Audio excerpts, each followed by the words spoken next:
John Lennon wrote that, he had been in Srinagar meditating for hours and days. And the world, we always talk about change. I love it. Bring it on, bring it on, bring it on. Together? Change, I love it. Bring it on, bring it on, bring it on. But what is that changeless that he was experiencing? It was the inner changelessness. The world that he said nothing would change is the inner experience. Do you feel at times like your life is everything's up in the air? Everything's been thrown up in the air. You don't know how it's going to land. And you wonder, well, what do I do when things are up in the air and I can't quite figure it out? The karma's changing. The winds have shifted. I know something is blowing in a different direction. I'm moving. My life can't ever be the same. But I don't know what's going to happen, and it scares me. I don't like it. What do? Well, you got to let go of all of that out there and go to the changelessness which is within. You've got to take what you sense there, those yearnings, those aspirations of your heart, and then put them to work. You've got to put them to work. Jesus had a brother, his name was James, and his thing that he hit over and over again was, it's not enough to just believe in something, you got to put it to work. He said, faith without works is dead. He said, it is not enough to be hearers of the word. Do not be hearers, be doers. And we've got to take these things and put them to work. Charles Fillmore defined unity once. I found this in the most obscure place. He said, unity is a Christian mysticism practically applied to everyday living. There's a lot to that, but I remember reading that going, okay. So somebody asked him, what is unity? First part, it's Christian mysticism. Mystical, what's that? Woo-woo, out there, incomprehensible, strange. No. Mysticism is an experience. It's the experience of what you believe. It's experiencing it, not just believing in it. That's what mysticism is. It becomes a part of you. And it's practically applied to everyday living. What does that mean? It means you take it and you put it to work. You put it to work. And do you want a life where things work?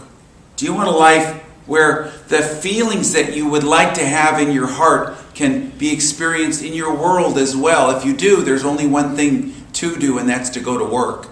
You've got to put yourself and put these beliefs, these aspirations of our hearts to work. I put it to work. Together. I put it to work, and it puts me to work. Together. And it puts me to work. And then all the outer rolls out of it. Lynn is here this morning because last night she shared a story with me when I was sharing what I was working on in this talk. And I said, oh, would you be willing to share that tomorrow? And she didn't say, hell no. But her eyes did. And so I said, well, whatever you're guided to do. I said, I'm just feeling kind of, basically scared because I didn't know what I was going to say exactly. I had a lot of things, but there was something about it. You see, the talk today is not the talk that's in your bulletin. You want that talk, you come Tuesday night and I'll talk about the prayer for protection. And we'll talk all about that because I'm not supposed to talk about that today. I'm supposed to talk about something else. And when Lynn took it within, I said, whatever you're guided to do, we talked about something very interesting, and that is that many people over the last 23 years of our marriage have come up to each of us and said, oh, it must be wonderful to have been born and raised in unity, which we both were. It must be such an advantage, and it must be such a blessing. And I thought to myself, being born and raised in unity means nothing except for to put it to work, and that and a buck will get you a cup of coffee at Denny's. And further, that there is no advantage to that, and the authority on that is no less than Jesus in a rather rarely quoted parable, because nobody can figure this thing out. It's called The Workers in the Vineyard. And I want you to hear this because he says it and then he just drops the mic and walks off the stage. He says, the kingdom of heaven's like this. There was a man who went out early in the morning to hire some people to work in his vineyard. He agreed to pay him the regular wage of a silver coin a day, and he sent them to work in his vineyard. Around 9 o'clock, he went back out in the marketplace, found some more people, and he said, I'll pay you a fair wage. So they went. At 12 o'clock, he found some more. At 3 o'clock, he did the same thing. It was 5 o'clock. He went to the marketplace, and he still found some men standing there. Why are you wasting this whole day just standing around, doing nothing? Nobody hired us, they said. Well, then you go and work in my vineyard. When evening came, sun went down, he went to his foreman. Call the workers and you pay them their wages, starting with those who were hired last and ending with those who were hired first. So when the people who were the first to be hired came to be paid, they thought there were going to be more. But the men who were brought to work at 5 o'clock were paid a silver coin each, and the people who came in the early morning were also given a silver coin each, and they took their money and they started grumbling against their employer. These men who were hired last worked only 1 hour, while we put up with a whole day's work in the hot sun. You paid them the same thing that they paid us. Listen, friend, the owner answered one of them, I've not cheated you. After all, you agreed to do a day's work for 1 silver coin. Now, you take your pay and you go home. If I want to give this man who was hired last as much as I gave you, don't I have the right to do what I wish with my own money? Or are you jealous because I am so generous? And Jesus concluded, so those who are last will be first, and those who are first will be last. Drops the mic, walks off the stage. What does that mean? It has to do with, are you willing to put it to work? And Lynn and I may have come in at 7 o'clock in the morning because we were born, but the difference in terms of the effects in our lives of practicing these spiritual principles is exactly the same for the person who came in right here today for the first time, or has decided to move with these principles and to practice them today. Because what is the only moment that you can ever experience? Now. The now. And so there is no time in God, and although consistency and things can build consciousness, the decision right now to move with this gets you the full pay and the full benefit. And to that end, I want to share that Lynn is going to tell you about some experiences in her life. Now, when I got to know Lynn for the very first time, really got to talk to her deeply, I went, oh my gosh, her commitment to her spiritual growth is so great. That's what I want. That's what I want. But not her. I don't think it'll be her, but that's what I want. And then a year later, we were engaged. But that was a whole different thing. But her commitment to her spiritual growth speaks through this story. So Lynn's going to tell you the story. Before you clap. So the reason that I said no last night when Greg was asking me, and I was sharing these stories with him, like, oh, well, tithing and prosperity, it's about faith, and here's some stories from, remember before we got married, all these things happened to me. He's like, would you share those? No.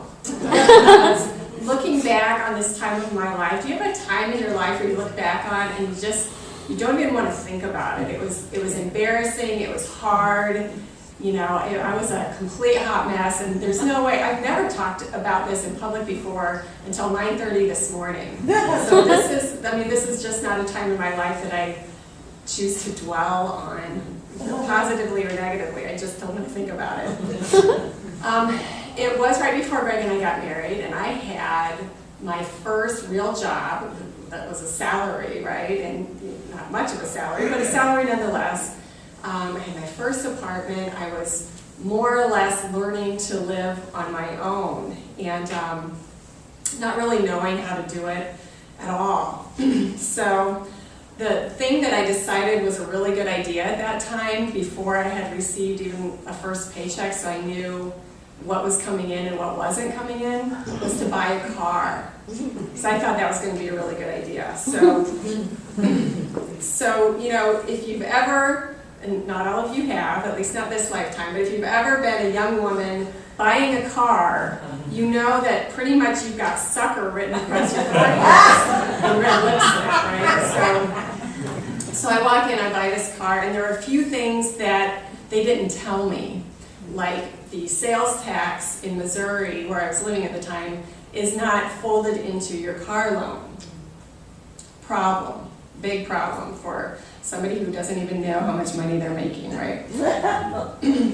And how that's going to show up. So For that, though, here, let me back up a second.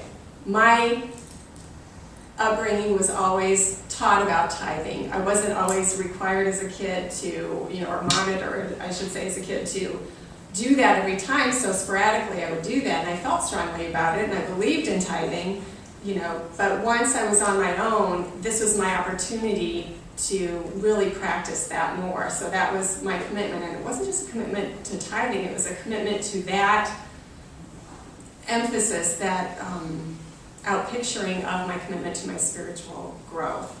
So that was a given, that was not negotiable, my tithing. So on this meager paycheck that I finally received, realizing that it wasn't going to cover the things that I needed to cover, my tithe check still went out first. So for that sales tax, I did end up borrowing money from my parents to pay for that. So that was still prosperity for me, right? I don't know what it meant for them, but it was prosperity for me. So I paid it back eventually, but then the next thing I found out about a car is that the license plate, which was very expensive in Missouri at the time, was also not, of course, included in my loan. So there was another $500 that I was supposed to come up with that I did not know about. So I had a month with my temporary plate, right? So for a month, I fretted and worried every single day, especially after my first paycheck came in, and then my second paycheck came in, and it was obvious that I had no idea if I was going to have to, take a taxi to work every day, which I would not have been able to pay for either, by the way. But so 2 days before the money for my license plate was due, I received a check from my work. I was working at the Association of Unity Churches at the time, and I was going to be going to a ministers' conference as part of my job to help with the conference. And I received my per diem check, of course, before we left, right? And it was just enough to cover my license plate. I didn't know how I ate during the week, but I used that money for my license plate, so everything was covered, and that was a beautiful demonstration to me of, oh my gosh, I'm gonna be okay, this stuff works. So fast forward a few months, okay? So this is a few months later, I'm buying my groceries with my credit card, okay, which consisted of like eggs, cheese, cereal, and microwave popcorns. That's what I ate. And I was going to be going to another minister's conference, not for work this time, but to visit my ministerial fiance at the time in New Orleans. So I bought my train ticket, and I was saving, the little bit of money that I had to save, and we had a great time. It was lots of fun. On my way home on the train ride, I get on the train to go home, and the big authority train guy with the hat and the name tag said, oh, here, let me take your bag, we'll put it over here. Great, fine, let's go. We got 23 hours of train ride to go, let's do this. Well, somewhere in those 23 hours of train ride, my train car went one direction, and my luggage train car went the other. So I get to Kansas City, back home, without my suitcase. I call the train station. We have no way of tracking that. You don't check your bag in a train, you take it with you. But the guy with the hat and the name tag, I'm sorry. Oh. But the guy with the hat and the name tag told me. So, another wonderful naive decision that I made at the time was to keep my leftover money, which was going to go to pay some bills, in souvenirs, right? So, do you see why I've never shared these stories? So, anyway, so Greg and I prayed about it, and my mom had always said, there's nothing lost or stolen in God, so whatever, which sounded really pretty at the time. Did not calm my anxiety, but I knew I had to let it go, so I did the best that I could to let it go. 2 days later, a guy from the train station in Kansas City said, I don't know how this happened. There's no way that this could ever happen, never happened before, but your bag is at the train station in Lee Summit, which was closer to me than the train station in Kansas City, where I was living at the time. It's there. If you want to pick it up, I don't know how it got there, but it's there waiting for you. And I said, I know how I got there. I'll be right there. I went in and picked it up, and everything was intact. It was all good. So that was another beautiful. And all this time, I'm still tithing, still tithing, still tithing. That was my priority. So fast forwarding a little bit farther, then by the time that my credit card was maxed out for my groceries was the time that Greg and I ended up getting married. It was going to be a couple of years out, but spiritually things were moving, and it was obvious, in our intuition both told us that we're going to do this now. We're not going to wait the 2 years and me go through ministerial school, which I decided wasn't necessarily my thing after all anyway. And so that worked out beautifully too. And I know that was a setup, because if I had been the financially independent woman that I wanted to be, things would have been different. Maybe Greg and I would not have gotten married. I don't know. That's a whole different story. No, of course we wouldn't. But it would have looked different, and it needed to look the way that it looked. And I needed to be squeezed into that spiritual path, because that's what I was committing to. That's what I was tithing to. I was tithing to my spiritual growth. And the thing that came to me as I was processing this from the time I said no last night until before I shared it for the first time this morning was that what I did with my tithing, with my faith, was that I adjusted to my spiritual commitment. I didn't expect my spiritual commitment to adjust to me and my little picture of how I thought things were supposed to show up, how I thought they were supposed to be. Here I am, I'm serving God, I'm doing my thing. Now God, you come and you give me all the money, you pay my bills, you do this for me, you do that for me. No, the whole time it's like, okay, whatever I gotta do, I'm tithing, I'm doing the right thing. If I need to get a second job, I'll get a second job. What do I need to do? Because I know I'm on the right path. I adjusted to my spiritual commitment. I didn't expect my spiritual commitment to adjust to me. So thank you very much. Now I know. So what she's sharing here is that if you take what you profess and you put it to work, then it becomes real for you. And to that end, our congregation, this church, you may not know this, but 1/10 of the income of this church, 10 cents of every dollar that's received by this church, is given away.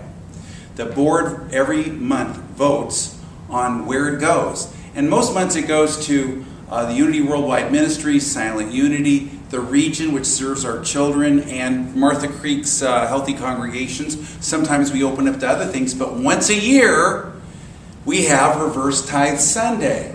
Now, how many don't know what I'm talking about? Raise your hand. All right. Well, get ready for this. I'm going to tell you what you got to do. The board members are going to pass out $20 bills, so it's time. So the board members are going to do that, and as they do, I'm going to expect everybody to take a $20 bill. Now you're going to say, oh, no, don't give me, no, you've got to do it because it's a visual aid. So pass out the $20 bills to everybody. Don't take $40 so you can give 20 to your friend back home either. Just $20. And I'll tell you how this happened. Back in the year 2001, before 9/11, or 2001, before 9/11, I was standing in line at the supermarket in Kansas, and the woman in front of me took forever. She couldn't find her credit card, she couldn't find her, I don't know what she was doing, but it took forever. So I'm standing there, and I didn't know what to do, and I never do this, but I picked up a People magazine and opened it. It fell open to a page. There was an article in it about a fundamentalist church that did some kind of thing where they gave money to people, I think $10, and told them to do the parable of the talents and go out and do a bunch of stuff and then find out how much money they can raise and bring it back. And it's very complicated. And I thought, this is nice, but we're never going to do that, but that's nice. Sunday came, and the head usher showed up, walked up to me with the same People magazine and said, Greg, I was meditating and I got the strongest feeling that you need to read this article. And she showed it to me. The paperclip was there, was the same article. And then she said something interesting. She says, I don't get the feeling we're supposed to do this necessarily. I just think you're supposed to do something, and this is something you're supposed to read. So I'm reading it again, and I'm thinking, okay, comes once, comes twice. There's something about this, but I still don't get a feeling that we're supposed to do this thing. I am in our jacuzzi tub, really relaxed, really relaxed, no thought at all, and suddenly it hit me, this, that we would take our monthly tithe as a congregation and then divide it by the number of people that come on Sundays, and then pass that out to the people who are there, and then tell them to be proxy givers of the tithe of the church to those spiritual sources that have fed them over the last month. Now, no matter what you may think, it's probably not the dog shelter. I love dogs, but that's probably not it. So the question is, where have you received spiritual food? One woman came through the line and said, my 12-step group. Other people have said, an old ministry that I learned something in, or maybe Silent Unity or something. I'm not trying to put ideas in your head, because we're going to have a time at the end of this, we're going to process it. But what we do in this church has been tithing, and Joanne was part of that for years. And the reason why this church is prospering and has prospered is because it tithes. Has not always been the case in my experience, and I want to share how I learned about this the hard way. My very first ministry, I went into that ministry, and they were founded in 1923, and the church had never, as a congregation, tithed. In other words, they didn't give away 10% of their income. And so I showed up there in 1980, and they never had done this. So I made up my mind. They were really in arrears. They were struggling, and they had struggled for years. And so I asked, okay, what should I do? And I got, tell the board it's time for the church to tithe. I thought, oh my gosh, they're not going to go for this, because there were 70 years of stuck energy that was encrusted that wasn't going to move. But you know what? I just said, okay, I'm going to do it. As soon as I made that decision, some things happened where they got a windfall that was today's dollars up in the 7 figures. And even though that church doesn't exist anymore, 15 years after I left, they still have a foundation, and they're still giving all that money away. It became so prosperous. I went to the board, and they said, yes, we will do this. When I went to my second church, I was there for 6 years, the first church. Went to my second church, and I've shared this before. I was their 5th minister. The last 4 had left in the 11-month period. And you can imagine what that was like. And the first thing I asked them was, do you tithe? Does this church tithe? And they said, yes, we do. And I thought, oh, hallelujah, no problems there at all. I show up, and they're in terrible financial shape. I have to use my credit card to buy the paper to do the bulletins. I mean, it was really, to do anything. There's no money at all. Finally, after about 6 weeks, I go to the bookkeeper, find out that they're 3 months in debt. In other words, it was 6 months in debt. It was actually 6 months in debt in terms of how much they were in debt. And they were in the red every week. And I went to the bookkeeper and I said, who do you tithe to? She said, oh, we haven't done that for months. We're holding the money aside because we have 2 board members, and the rest of the board didn't know this. The 2 board members want to give it to a certain place, but they want to hold on to it until it gets to a certain figure. And so I called the board treasurer who knew about this. I said, what's going on? And he said, well, if you feel like you want to question this, I might as well just resign. I said, thank you, I accept your resignation. And whereupon I had about 3 years of stuff after that from that guy. But anyway, I contacted the board. They said, yes, let's disperse it. We dispersed it, and the minute we dispersed it, we went from red to the black, and we paid off it was 3 months of debt in 6 weeks. In 6 weeks, paid it all off. And why did that happen? Because they freed up the energy. And every church I've been involved with does this practice, except for one. They would not do it, and it's the only church that did not prosper. And that's part of the reason why I'm here. So think about this in your life. The question is, are your beliefs simply beliefs, or are they something that you put to work in your life? Now, in doing this work, in practicing the principles and the practices of spirituality, this is really where you can see the difference in your life. To the extent that you practice the principles, you'll see the results roll out. And the truth is that it's not for everybody. I got people right now who are fuzzing me off. They're going, oh, no, I don't buy this stuff. The truth is that these principles, these practices work, but they only work to the extent that we work them. And the beauty of today's service is that you have $20 in your hands with no risk and no personal involvement at all. There's no downside to this at all. All you're going to do is get to experience what is it like to give to your spiritual sources, not this church. When the offering goes around, don't put the $20 bill in the offering because it's on behalf of the congregation. You're giving it out into the world as it feeds this church, but you are doing it on behalf of everybody else. So I want you to think about this. I want you to feel it. I want you to know that this is your experience of putting to work the principles that you profess and then getting to experience what that's like. And I also want to ask you, as you do this, to then come back and tell me and tell the people, maybe put it in a note or send an email or call the office and let us know what you do with it. And ask yourself, where am I spiritually fed? This is a spiritual practice. And it is a spiritual practice that as you engage with it, moves your soul. I just want to share, I know that it is something that is the deep end of the pool.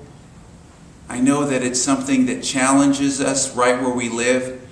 The reason, there's a great Buddhist teacher who once said that in the jungles of Southeast Asia, tigers walk, and the Buddhist monks are sent out into the jungle for an initiation to prove their faith.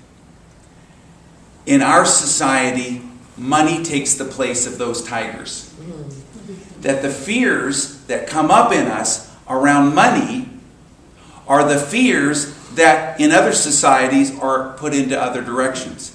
In our materialistic society, the question is, are we living from spirit or are we living from faith? Are we practicing from spirit or are we withholding because we're afraid? And it's okay to be afraid, and it's also okay to let that go. So what I'm going to do now is invite you to move into a space of asking where your $20 should go.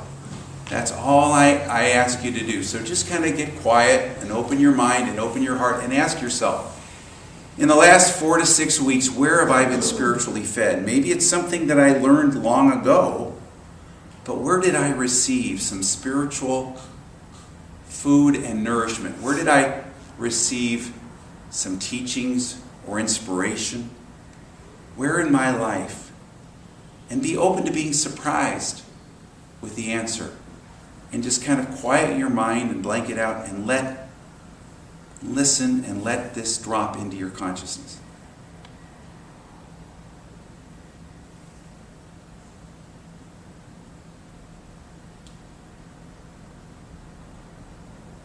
And now, whether or not you received any guidance on this, know that you will be directed. That you will freely give this $20 to those spiritual sources in acknowledgement, in active faith, making faith works, being a doer of the word, and making your beliefs practically applied to everyday living. Thank you, God. Thank you, God. And so it is. Oh, before you can fill a cup, you got to empty it. How do we empty our cups here? And sometimes the best way is to decide, I don't know what my cup's going to be filled with. So we let go of even any thoughts of, how is this cup going to be filled? And only focus on emptying the cup. Sometimes it's best to do something physical to do this. So set aside all papers and open your hands. And with open hands and open minds, open hearts, breathe in fully and let it go. And just kind of quiet your mind. Let it float. And breathe in again once more and let it out. And notice. What do you notice? Being here now. Notice your heart beating in your chest. Notice that life is flowing through you.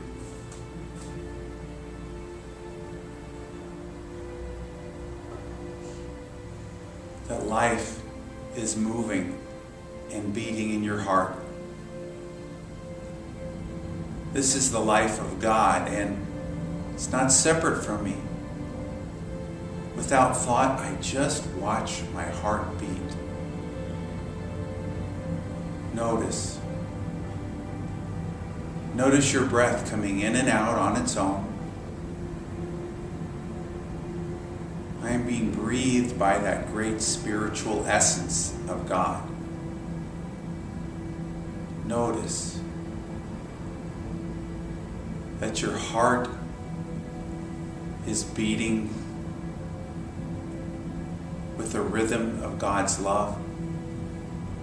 That your breath is moving on its own accord as Spirit is breathing through you. Now notice the feeling in the palms of your hands. Do you feel a tingling? You might think it's just the nerves in your cells, but it's energy. It's life. Notice you are part of something greater. Notice and let this noticing of being breathed through, beating in the rhythm of the love and the energy that you can feel takes you deeper as you move, drop down into that space of noticing.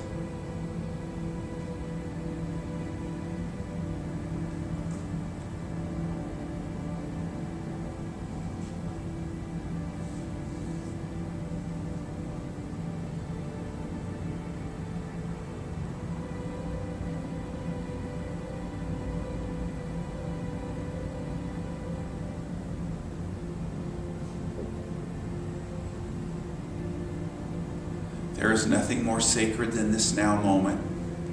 And if we have a need, it is fulfilled as we source in the energy and light, the heartbeat, and the holy breath. This Holy Spirited moment, we are grateful. This is our time of giving, and I give in faith and I receive abundantly. Together, I give in faith and I receive abundantly. And silently. And again aloud together. I give in faith and I receive abundantly. And so it is. Amen.